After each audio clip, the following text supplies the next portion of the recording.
তো আসসালামু আলাইকুম ভিউয়ার্স, কেমন আছেন আপনারা? তো আশা করি আপনারা সবাই ভালো আছেন। তো আপনারা ভালো থাকলেও আজকে আমি ভালো নাই। মানে আমাদের সাথে এমন একটা ঘটনা ঘটে গেছে যে আমি আমার ফ্রেন্ডের সাথে বাইক নিয়ে আসছি, কিন্তু ওই যে বাইকের হলো GSX-এর বাইক। তো এখন বিষয় হলো এটার রিমোট সিস্টেম। এখন আমার বন্ধু ঘটনাটা ঘটেছে কি যে এলো ভুলে রিমোটটা ধুয়ে চলে আসছে। খুব পাড়াপাড়িতে ছিলাম, তো তার জন্য হলো রিমোটটা ধুয়ে চলে আসছে। এর জন্য কোনো চালু করার কোনো অপশনই নাই। এখন বাসা থেকে রিমোট আরেকজন নিয়ে এসে দিবে, তারপর আমাদের বাইক চালু হবে। কারণ আমরা অপেক্ষায় আছি কখন আমাদের বাইকের রিমোট আসে। তো দেখা যাক। তো ভিউয়ার্স, বাইকটা দেখে আবার মনে করেন না আমার বাইক, আশা আছে এর থেকে অনেক অনেক অনেক ভালো একটা বাইক কিনবো যদি আল্লাহ দেয়।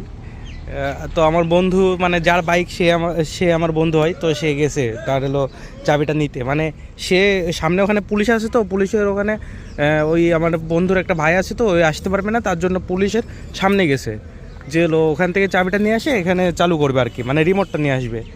এই রিমোটের কারণে মনে করেন আর চালু করা যাচ্ছে না, এত বন্ধ, এটা আর অন হচ্ছে না রিমোট সিস্টেম, তার জন্য।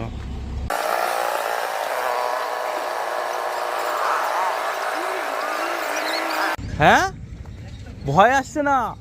এই যে আমাদের বন্ধু চলে এসছে, তার হলো কাঙ্ক্ষিত রিমোটটা নিয়ে অনেক কষ্টের পরে আধা ঘন্টা না 1 ঘন্টা, প্রায় 1 ঘন্টারও বেশি দাঁড়াইছিলাম, তারপরে রিমোটটা পাওয়া গেছে। তারপরে দেখেন এখন চালু দিয়ে দেখেন কি অবস্থা। চলো যাই, চলো তাহলে চালু হবে। এবার উঠে পড়ি। এই যে আমাদের চালু হয়ে গেছে, ইঞ্জিন চালু হয়ে গেছে সেই GSX-এর।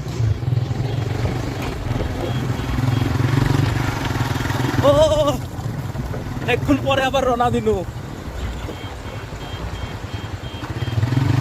সামনে পুলিশের ভয়ে কেউ আসছে না, তাই না?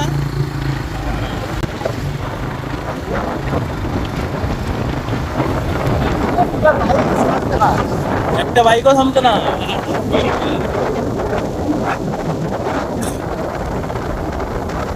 তো ভিউয়ার্স, সামনে আমরা রওনা দিয়ে দিয়েছি।